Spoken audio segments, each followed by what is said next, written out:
환난 날에 노래하는 하박국, 이런 제목으로 말씀 전하겠습니다. 하박국 선지자는 에레미야와 동시대 사람으로 바벨론에 의해서 유다 나라가 파멸되는 과정을 지켜보았던 암흑 시대의 선지자였습니다. 피를 토하듯이 말씀을 전했지만 이스라엘 백성은 여전히 귀 기울이지 않았고 민족의 운명은 풍전등화와 같았습니다. 형제국가였던 북왕국이 아수르에게 멸망을 당해도 남왕국 유다는 태연하게 자기 일이 아닌 것처럼 살아갔습니다.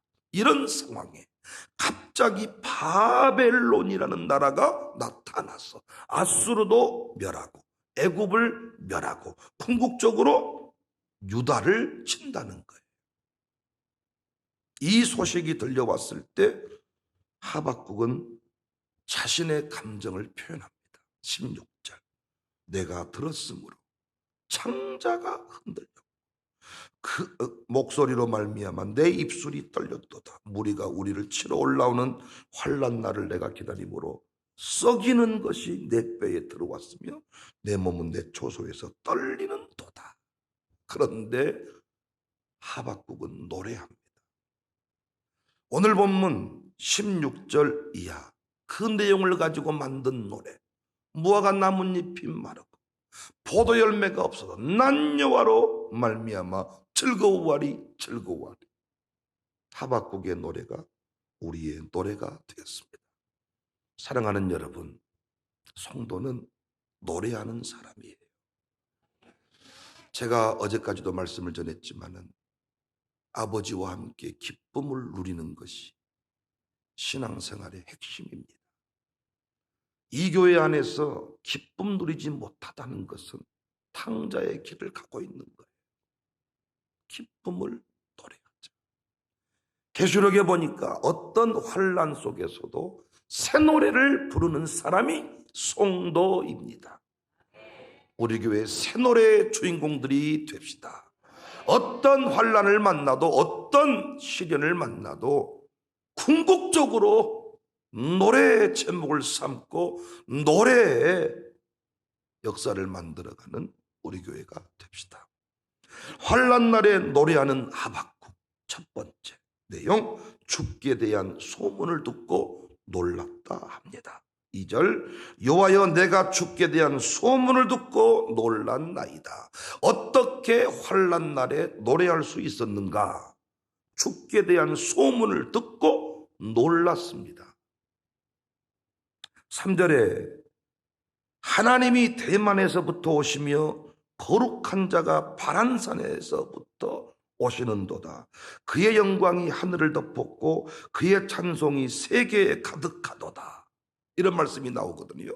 여기서 대만과 바란, 이건 신의 산과 동일한 지명입니다.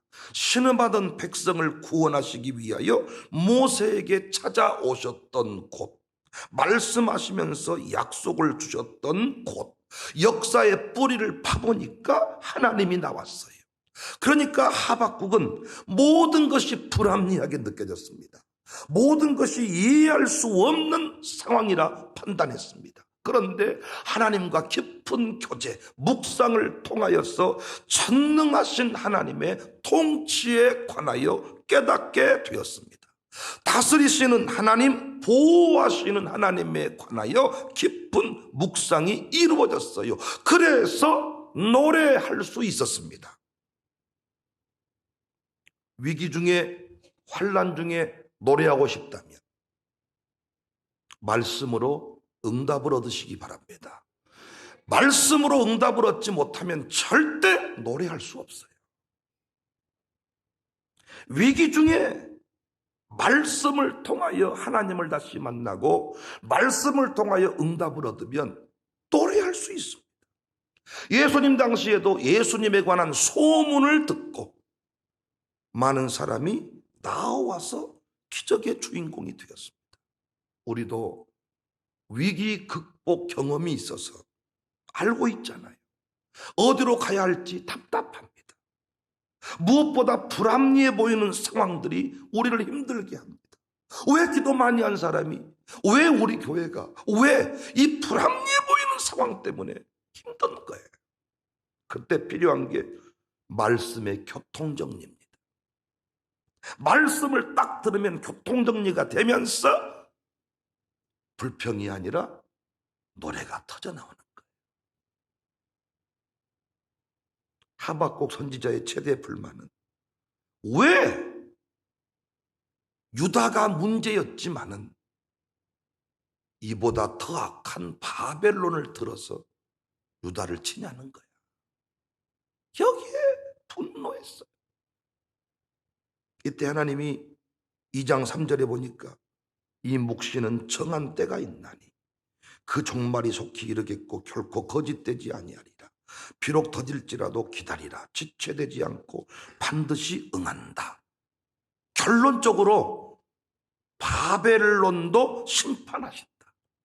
그때 하박국 선지자가 놀랐다고 고백하는 거예요. 오늘 본문에 놀랐습니다. 놀랐다 고백하면서 진노 중에라도 긍휼을 잊지 마옵소서라는 고백을 하게 되는 거예요. 왜? 당시 유다 백성의 행위가 유다 백성들이 심판받아 마땅함을 깨닫게 됐지요. 진노 중에라도 긍휼을 베풀어 주세요. 그러니까 말씀을 통하니까, 말씀을 들어보니까 모든 것이 다 납득이 되고 이해가 됐고 정리가 된 거예요. 답답하고 노래 대신 탄식이 터져 나올 때 하나님께 응답을 구하시기 바랍니다. 무엇보다 말씀을 통해 깨달음을 얻으시기를 바랍니다. 사건보다 중요한 게 해석입니다. 그런데 정확한 해석은 하나님의 관점에서만 할 수가 있는 거예요. 혹시 언제부터 노래를 잊어버리셨나요? 언제부터 큰아들처럼 기쁨이 없어지셨나요? 해석을 다시 하시기 바랍니다.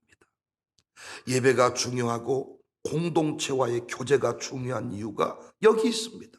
어떤 소문을 듣느냐에 따라서 성패가 달라지는 거예요. 아니, 여러분 생각해 보세요. 아니, 이 교회가 불합리해 보이는데, 여기 있는 목사가 하는 모든 일이 다 싸가지가 없어 보이는데 떠나야 되지 않겠어요? 제 말 못 들으셨어요? 이 교회가 불합리해 보이는데, 백 목사가 하는 일이 다 사기꾼처럼 보이는데 떠나야 되지 않겠냐고요. 어디선가 뭔 소리를 들은 거지요. 불합리한 상황을 본 거지요. 떠날 수밖에 없잖아요. 믿음의 사람과의 동행을 할 때 가장 큰 유익은 놀라는 소문을 듣는 거예요. 놀라는 소문. 불합리해 보인 이 모든 상황이 그 사람과의 교제를 통하여 다시 깨달아지는 거예요. 그래서 교회에서 불평하는 사람 잘못 만나잖아요. 끝나는 거예요. 죽게 대한 소문을 듣고 놀랐나이다. 모든 것이 다 불완전해 보였고 불합리해 보였고 하나님은 실수했다 생각했는데 다시 하나님과 말씀을 주고받고 다시 응답을 받고 보니까 하나님이 오르셨군요. 이 교회가 잘못된 게 아니라 내 눈이 잘못됐군요. 어떤 목사님이 그런 말씀 하시더라고요. 은혜 안 된다 말하지 말고 회개하라는 거예요. 설교가 은혜가 안 된다 하지 말고 어찌할꼬 하라는 거예요. 예수님을 만나도 어찌할꼬 하지 않는 인생, 돌 들고 달려들지 은혜 받지 못한다. 말씀을 통해 깨달음을 얻으니 다시 노래가 터지는 거예요. 제발 좋은 소문 얻을 수 있는 사람과 함께 하시기를 바랍니다. 매사에 이 교회가 이상하다 하는 사람하고 만나니까 결론이 그렇게 나는 거예요. 잘못된 결정하는 사람을 보면 항상 이상한 소문 내는 사람과 어울리는 거예요. 불합리해 보이니까. 아니, 이 교회가 불합리하다는데 어떻게 이 교회를 섬길 수 있겠어요? 안 그래요? 이 가정교회가 하는 일이 불합리하다는데 어떻게 섬길 수가 있겠냐? 그때 바른 해석이 중요하죠. 바른 해석. 우리 교회는 이상한 소문 대신에 위대하신 주님에 대한 소문이 넘쳐나는 교회이기를 바랍니다. 코로나가 다 위기라고 하잖아요. 그런데 어떤 교회가 이상한 소문을 막대요. 코로나는 기회다. 이게 바른 해석이야. 이런 소문을 퍼뜨리는 교회가 돼야 돼. 코로나는 큰일 났어, 다 죽었어, 망했어, 이게 아니고 코로나는 기회다. 4차 산업혁명은 망했다, 뭐 끝났다, 이게 아니고 기회다. 그래서요, 참 교회에서 이게 어울리는 그룹이 참 중요합니다. 제대로 된 총무를 만나고 양육사를 만나는 게 복 중에 복이에요. 나는 이렇게 다 치우치게 보고 있는데 바르게 딱 설명을 해주니까 깨달아지. 지금 하박국이 노래하게 된 이유가 엄청, 여러분 1장부터 한번 읽어보세요. 엄청 성질 더러워요. 하박국 하나님께 막 뭘 이러니, 어떻게 말하는지 내가 기다려 보겠습니다, 똑바로 답변해 주세요, 막 이런다는 거예요. 근데 하나님이 얼마나 참 좋으신지 이런 썩을 놈한테 말을 다 해주잖아요. 깨닫고 나니까 잘못해버렸습니다. 그러니까 이런 사람이 또 좋아. 꽁하고 있는 것이 아니라 아싸리 물어봅시다. 그렇고 또 실수해버렸네요. 잘할랍니다. 못 쳐버리잖아요. 그런데 딱 꽁하니 아닌 것처럼 그래가지고는 속으로는 그랬다가 나중에는 아닌 것처럼 샥 돌아서 다 진짜이야. 물론 뭐 아싸란 것이 다 좋은 건 아니지만 나는 뒤끝이 없어 그래놓고 막 봐버린 사람이 있는데, 당신은 뒤끝이 없지만은 이 사람은 1년 동안 피 흘리고 있어 지금. 그러니까 불합리해 보이는 상황들에 대해서 클리어하게 정리를 해줘야 되는데, 백 목사를 이미 불합리하게 보고 있는데 내가 상담한들 풀리겠어요? 내가 밥 사준들 풀리겠어요? 한 번 꼬여버리면 안 풀립니다. 그러면 썩지 않는 말씀을 들으셔야지. 말씀을 들으면 풀릴 거 아니야. 말씀의 관점에서 이 교회를 보고 말씀의 관점에서 나를 보면, 담임 목사를 보면 잘못됐는지 아닌지 알 거 아니냔 말이에요. 그때 불평이, 탄식이 노래가 되는 거예요. 코로나 다 탄식하지만은 말씀으로 정리해 보니까 코로나는 기회입니다. 그래서 우리는 코로나 때 신바람이 나는 거예요. 우리 교회 노래하는 교회 될 수 있기를 바랍니다. 두 번째, 환난 날에 노래하는 하박국은 구원의 하나님으로 말미암았다.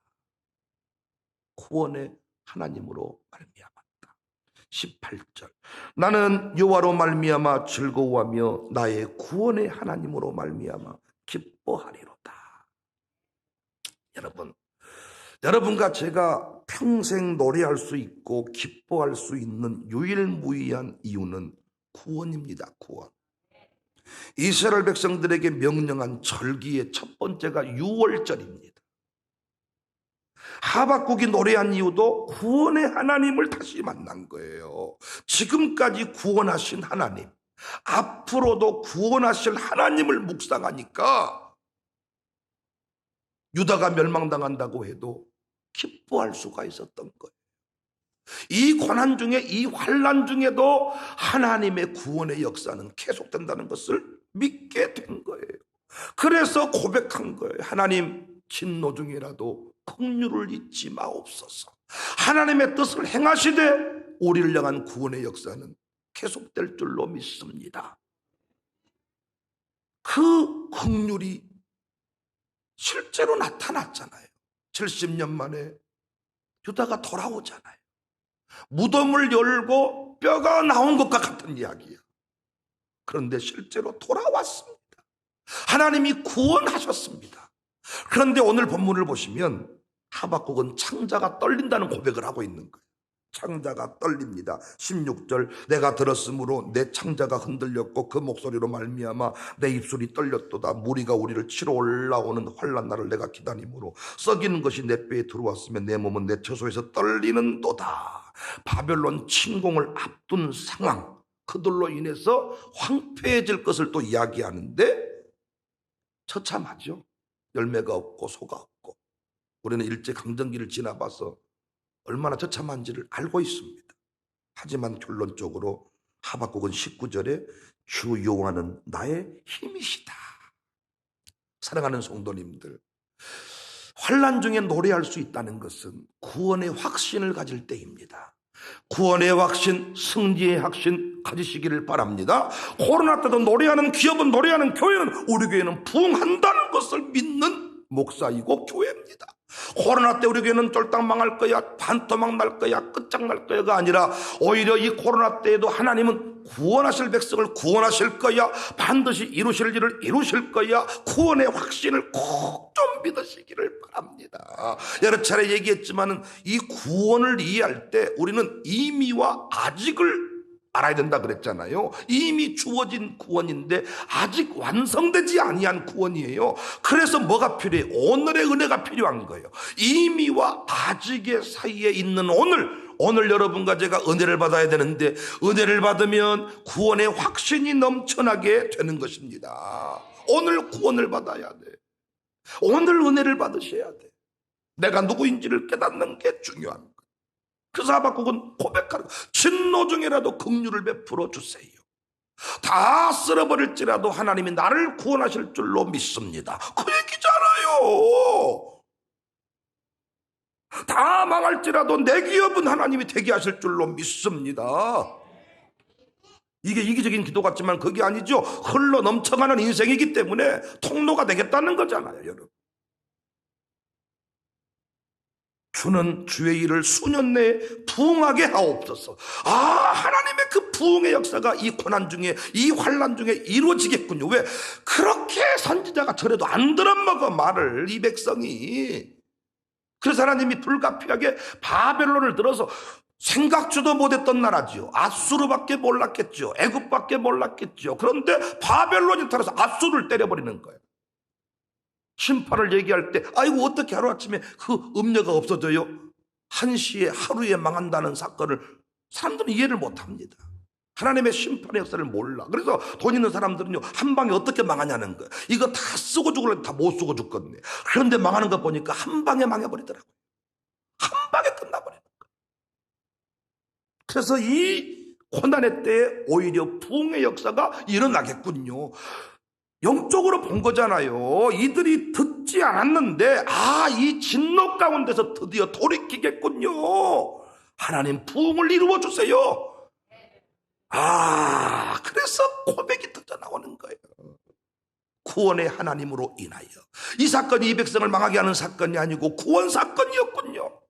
이미와 아직의 사이에 있는 이 역사를 오늘 드디어 이루시는군요. 무덤 없이 부활이면 얼마나 좋겠어. 그런데 무교절을 지나 초실절이야. 무덤을 들어가야 되는 거야. 예수님도 무덤에 들어가셨잖아요. 우리도 무덤에 들어가야 되는 거야. 무덤에 안 들어갔다 나와서 죽은 사람 봤어요? 변화된 사람 봤어요? 무덤이라는 것은 뭡니까? 인생의 바닥입니다. 위대한 목사님들은 다 무덤 들어갔다 나오신 분들이에요. 다 무덤에 들어가서 거기서 아주 인생의 쓴뿌리가 뽑히고 입술에 고백이 바뀌고 완전히 바닥에서 새로워진 뒤에 하나님이 초실절의 역사, 부활의 역사를 주십니다. 무덤 안에서 이루실 일이 있는 것입니다. 그래서 우리는 더 이상 코로나를 재난으로, 이제 코로나를 더 이상 우리가 어떤 불평의 이 요소로 삼으면 안 돼. 하나님, 이 진노 중에라도 이 코로나가 이 정권을 향한 진노, 한국교회를 향한 진노, 우리를 향한 진노일 수 있습니다. 우리의 기도는 뭐라고요? 이 진노가 나를 향한 게 아니고, 나를 망하게 하는 사건이 아니고, 이 진노는 나를 부흥케 할 사건입니다. 주여, 진노 중에라도 긍휼을 베풀어 주세요. 진노 중에라도 부흥케 하여 주옵소서. 실제로 이 진노 가운데서, 이 코로나 가운데서 한국교회가 새로워지고 있고 부흥하고 있잖아요. 부흥이 뭡니까? 숫자가 많이 나온 게 부흥입니까? 물론 그것은 결과일 수 있지만 진짜 부흥은 뭡니까? 예배 가운데 눈물이 나는 게 부흥이에요. 예배 가운데 눈물, 여러분 인생이 되는 사람은요, 눈물, 콧물, 침물이 늘 튕겨져 나가는 사람이에요. 눈물이 마르지 아니한 사람, 콧물이 마르지 아니한 사람, 침이 튕기는 게 마르지 아니한 사람이 안 되는 거 봤습니까? 엄마의 눈물이, 엄마의 침이 애들 머리통을 적시고, 엄마의 눈물이 이 강단을 적시고, 여러분 앉은 자리를 적실 때 자식이 망하는 거 봤습니까? 언제부턴가 엄마가 눈물이 마르니까 자식 새끼가 안 풀리는 거예요. 눈물을 회복하셔야 돼, 눈물. 붕이 일어났잖아요. 우리가 지금 예배 가운데 울어본 적이 언제입니까? 당연하게 생각했습니다. 그런데 우리가 이 코로나를 만나서 예배 가운데 나올 때 눈물을 흘린 사람들이 많아요. 지금도 정말 이 성전에, 이 예배당에 참새 새끼를, 제비 새끼를 부러워하는 그 시편 기자의 고백처럼 비대면 예배를 드리면서 이 자리에 나오기를 사모하는, 우리가 그래 본 적이 언제입니까, 여러분? 이미 진노 중에 극률이 이루어지고 있고, 진노 중에 부흥의 역사가 이루어지고 있습니다. 부디 주의 구원을 믿으시기를 바랍니다. 주의 이름을 부르는 자는 구원을 얻으리로다. 그 구원이 단순히 천당 간다는 얘기 아니고, 이 땅에 재난이 있지만, 환란이 있지만, 그 환란은 우리 가정을 파멸로 몰아가는 게 아니고 이미 구원 받았어요. 아직 이루지 아니한 구원의 역사가 있어요. 그러므로 오늘 내가 견뎌야 될 순간이 있는 거예요. 그래서 오늘 이 자리에 나와서 뭘 받아야 돼요? 은혜를 받아야 돼. 능력을 받아야 되고, 깨달음을 얻어야 되고. 19절에 주 여호와는 나의 힘이시라. 나의 발을 사슴과 같게 하사 나를 나의 높은 곳으로 다니게 하시리라. 오늘 보면 결론이 뭡니까? 이 노래는 주의하는 사람을 위하여 내 수금에 맞춘 것이, 주의자를 따라서 함께 부르는 노래라는 것입니다. 늑대 합창을 만들죠. 늑대들이 우우 하면서 먹잇감을 찾아 나서는데, 리더 늑대가 한참 동안 가다가 먹잇감을 못 찾으면, 아이고 이게 그 안에서 이제 분열이 일어나고 뭔가 막 이렇게 딱 할 때 늑대가 모가지를 쫙 빼고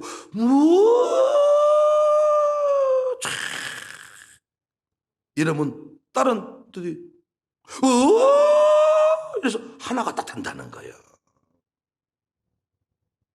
이상한 목사님들도 계시고 이상한 정치인들도 있는데요, 소리를 내니까 그 사람 주변으로 지지하는 사람이 뭐예요? 그런데 속으로만 말하는 사람 많아요. 속으로만 말하는 사람, 쪽팔리니까 속으로만 말했다가 아니면 탁 가버리고, 탁 얼마 누가 모르잖아요. 그런데 말을 하는 사람이 있어요. 나는 이 길로 간다, 나는 이렇게 간다. 그러니까 둘 중에 하나예요. 이 길로 간다고 했다가 이 길이 맞으면 이제 대통령 되는 거고, 저 길로 가야 되는데 이제 감옥 가는 거고 뭐 바닥인가. 그런데 문제는 이러든 저러든 나를 따르는 세력이 있는 거예요. 여러분과 저는요, 세상과 같은 말을 하면 안 돼요. 목사님들이 다 지금 아무것도 하지 마라 그래. 저는 반대로 말했어. 세상이 어떠하더라도 주님이 하라 그러면 해야 돼. 주님이 하지 말라 그러면 한다는 게 아니고, 저는 예배당 문 닫히니까 안 모였잖아요. 그런데 지금 뭐라 그래요? 마스크 쓰고 거리 유지하고 모이라 그러잖아요. 결혼식장 가보니까 지하 식당에 거리 유지 없이 몇백 명이 밥 먹더라고요. 거기 사람들 오더라고요. 깨달았어요. 잘못된 게 있구나. 그래서 여러분, 세상을 따라가면 안 돼요. 구원의 하나님을 믿고 오늘 또 내게 주어진 길을 가야 돼요. 여러분은 망하지 않습니다. 깨닫게 하실 일이 있고 돌이킬 일이 있고 부흥케 하시려고 재난 가운데 서 있게 할 수는 있지만, 그것이 두고 보세요. 반드시 여러분을 위대한 사람으로 변화시키는 기회가 되지, 여러분을 무너뜨리는 기회가 되지 않아요. 교회적인 시련이 닥칠 수 있습니다. 불합리하잖아요. 우리가 얼마나 기도 열심히 했는데, 우리가 얼마나 예배를 잘 드렸는데, 근데 왜 우리한테 이 고난이 오고? 불합리해 보이잖아요. 이때 말씀으로 교통정리가 됐잖아요. 투정이나 부활을 믿어라. 거기까지만 보니까 두려워버리는 거예요. 부활을 믿어라. 메뚜기가 먹는 만큼, 먹은 만큼 내가 갚아주겠다. 손해본 만큼 내가 갚아주겠다. 하나님이 갚아주는 것은 사이즈가 다르더라고요. 진노 중이라도 긍휼을 잊지 마세요. 수일 내에 구원을 이루어 이 부흥을 허락해 주세요.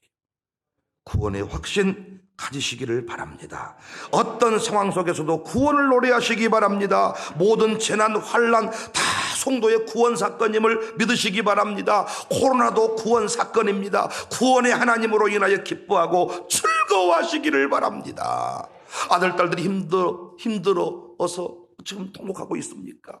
반드시 고백하세요. 이 사건을 통해서 내 아들 놈 새끼 바로 세우려고 하나님이 이렇게 하셨구나. 그 하나님을 믿으시라고요. 하나님 속히 내 아들에게 부흥의 역사를 허락해 주세요.